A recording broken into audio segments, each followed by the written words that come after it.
If there is one definitive thing I've learned over this past year from my own experiences, it's that in order to grow as a person and complete the goals and things that you want to achieve in life, you have to live for your future self and not your present self.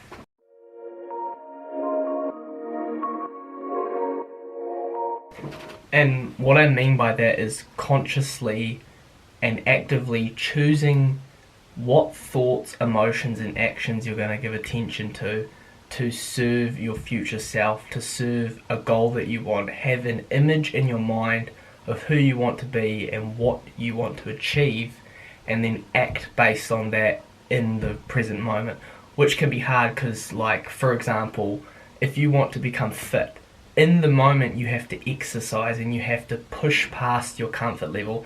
That's going to be hard, it's going to be uncomfortable, and it's not going to be easy, and it's going to take work, it's going to take sacrifice. You're not going to be able to sit down and lounge and have a drink and do nothing. But your future self will thank you, because when that moment comes, all that effort, all that sacrifice, all that time put in will eventually pay off, and then you'll look back on your life and you'll thank yourself and you'll feel happy that you achieved something and that you grew as a person. There is no other moment than this present moment. The future never comes, because once you get into the future, it's going to be the present moment. You never arrive tomorrow and say, hey, I'm in the future. You arrive tomorrow and you're in the present. You can't be in the past other than in your own mind. So the only ever real existing thing in this world is the present moment. And the only time to start is now. It's so easy to just put stuff off, and that's the whole thing. It's easy, it's comfortable, and that's what stops people from creating their life. And there's one definitive thing that's going to happen to every single person on this planet.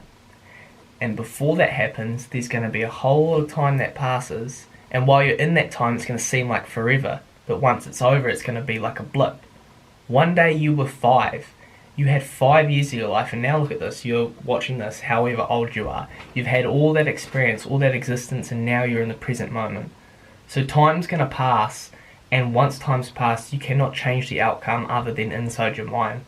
So why not create a list of who you want to be, what you want to achieve, and make goals, and do the things that you know will create this 2.0 version of yourself, even if it's going to be hard. And it will be hard. It's going to take discipline, it's going to take willpower, it's going to take sacrifice, it's going to take doing the things that you don't want to do, or that will be hard, or going out of your comfort zone and not staying in the easy way of life that you've been, to create this version of yourself. And over time, creating habits and creating different traits, you're going to create a whole new version of yourself, and then one day you're not even going to be having to put in the effort you did at the start. You're just going to be that person. And then from there, the sky's the limit. You're going to have a whole bunch of other goals and a whole bunch of other things you want to create, because it almost becomes addictive when you start to realize that you can grow yourself and you have a lot more control over what you do in life. You want to grow more. I don't know, it's weird, but you have to take that initial step. It's just like getting out of bed in the morning. You don't want to get out of bed. You hear your alarm clock. It's so easy to just stay inside the bed. It's warm. It's fucking cold when you get up and get your clothes on. But you know it won't benefit your future self if you just decide to stay in bed. On the other hand, if you hear your alarm clock, force yourself to get up because you know you've got things to do and it'll benefit yourself. Just getting over that first step, that hard roll out of bed, and you feel groggy and maybe have a cold shower. You don't want to do it, but it'll wake you up and it will feel good. Doing the hard things, taking the first steps, will build a better self-image of yourself. And if you have a different self-image of yourself in your brain, over time you become a different person. Or rather than saying creating a different self-image, creating a different identity, because it all boils down to your identity, how you think, how you feel, how you act, and who you are. Because, you know, I'm Kale, I've got all these different traits, I think certain ways, feel different ways, I have different perceptions of life, but ultimately, those are all just things that I have built up over time through pathways in my brain, through experiences, through being programmed when I was younger, through all the different things I've lived and all the different ways I've tried to see life, but ultimately that isn't actually who I am. I'm this awareness watching everything and identifying with everything. And it might sound crazy, and if you don't believe it, you can believe in whatever you want because you have the free will to. But when you sit down and realize that all the stuff that you think you are, you're just aware of and you're there with, it can get a bit tricky. And then, but it's good though, because you can realize after that you can create whatever version of yourself you want, but it's just going to take time, it's going to take effort, it's going to take sacrifice, it's going to take discipline, it's going to take will, all those things I've said. And it might even take a couple of years to change who you are.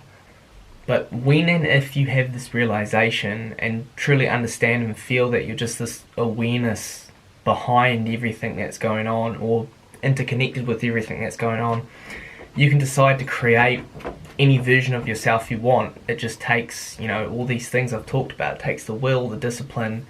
It takes being able to be open to different perceptions of life and not clinging to old thought patterns and beliefs, which some of them can be good.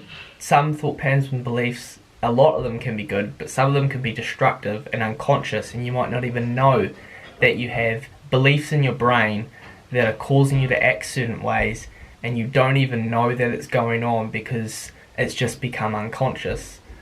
So, being in the moment and living for your future self can benefit you, because if you decide to sacrifice this moment to grow as a human being, over time you'll get to a place where you look back and realize, holy shit, I have created consciously and built everything I wanted in life. It took time, it took sacrifice, and it was hard and it wasn't easy, but now I have all these things I thought was impossible to do. Here's just a couple things that are hard in the moment, but after will make you feel better. I've written them down here. So we've got cold showers, saunas, cleaning your room, because cleaning your room ultimately makes you feel better once it's done. Exercising, eating right, working, starting that skill or hobby you've always wanted to do, but you didn't want to put the time and effort into learning it. What else we got? Waking up early, going to bed at certain times, not going to bed at 4 o'clock in the fucking morning.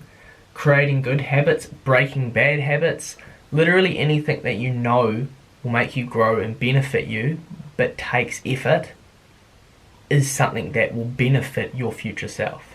It's going to be hard, but sacrificing a little bit of time for your future self, it's going to feel so much better when you're, in that future moment than being lazy, sitting around doing the easy thing, having these pleasures which are good and they're amazing and they feel good in the moment, but they do not make you grow as a human being. And I'm not saying never have those moments. I do, and I've actually got a problem with overindulgence with those things, with drinking, with sitting around, with procrastination, with doing all these things which I'm working on, but those things do not help you grow as a person. And I know anyone watching this probably already knows that, but it is good to really look into it and realize why you're doing what you're doing, and realize that it is possible for you to create more than you think you can create. I don't know, time is weird. Like, you're watching this video right now, you're in this moment, you can hear me, you can see things, you're probably thinking about random things or having perceptions of me, of how you see me, whether it's good or bad. You might be seeing things in the background, you might have plans later. Ultimately, in 2 hours from now, that's going to change, and you're going to be in a different moment. And all the actions and thoughts and emotions that you're having now are going to affect that next 2 hours. You would have heard of karma before. Karma isn't just if you do something bad will happen to you. Karma is action. Karma is whatever you put out into life, it will come back to you, good or bad. Or in the Bible it says you sow what you reap. Just like if you plant a plant and you water it, and you give it care and you put that effort and time in, it's going to grow and it's going to have this amazing fruit. But if you plant a plant and you leave it there and you don't give it any effort, which is easy, it's going to die and it's not going to grow. And that applies to you. With everything that happens in life, no matter who you are, where you are, whether you're a guy, whether you're a chick, whether you're young, whether you're old, Whether you're smart, whether you're not, whether you're black, you're white, whether you're whoever you are in life, all it takes to really change is a firm decision. And I know that, there's all this effort and all this work put in, but truly, all it comes down to is a vision in your mind of who you want to be, and realizing that you're never going to actually grow as a human being if you live the way that you are, and deciding to act upon that. And, some people might be happy with their life. A lot of people are happy with their life and they don't want to go on this wild journey of self-discovery and creating who they want, and they're happy with who they are and where they are in life. But for some people, they have this feeling inside of them, they know that they can change, but they're almost sitting in the waiting room of their life, waiting to act. And all that takes is a firm decision. And that's how I felt for a long time. For about a year and a half, maybe 2 years, I felt like I was in the waiting room of life, because I know that I can change. I know I can create anything. It's like a deep knowing, but I just procrastinated and kept drinking and not changing, because I know deep down it takes effort and work. I don't know, it's a weird feeling. And you don't want to be on your deathbed looking back at your life, or at least I don't want to be regretting it, or knowing that deep down, if you took a little bit of effort, a little bit of time, and put yourself to anything, you could have created any life you wanted. I think the worst thing to have at the end of your life is regret, because you're only going to have one life as Kale, or maybe not. I don't know how the universe works, but I think you're only going to have one life as this person you are right now. So you better seize the moment. You better take as much life as you can out of this life, because once it's over, time's over. There's going to be more moments, but once this moment's gone, it's going to be gone. I know the videos I make are a little bit, can go off topic sometimes, and I can ramble a lot, and some of it might be a bit too deep, and a lot of it you might not agree with, but you can believe in whatever you want to. And this is just my own opinion, and in 10 years from now, or even 2 days from now, I might change my mind, because I'm always striving to grow, and it's better to realize that you were wrong and accept that and grow as a person, than to hold on to something just because you don't want to change and it's hard. Everybody likes happiness, nobody likes pain, but you can't have a rainbow without a little rain. I know it sounds cheesy and you probably would have heard it before, but it's fucking true. So anyway, I hope you have an amazing day. You've got other videos to watch or other things to do, so click off of this one and give us a like if you want to, because you can do whatever you want.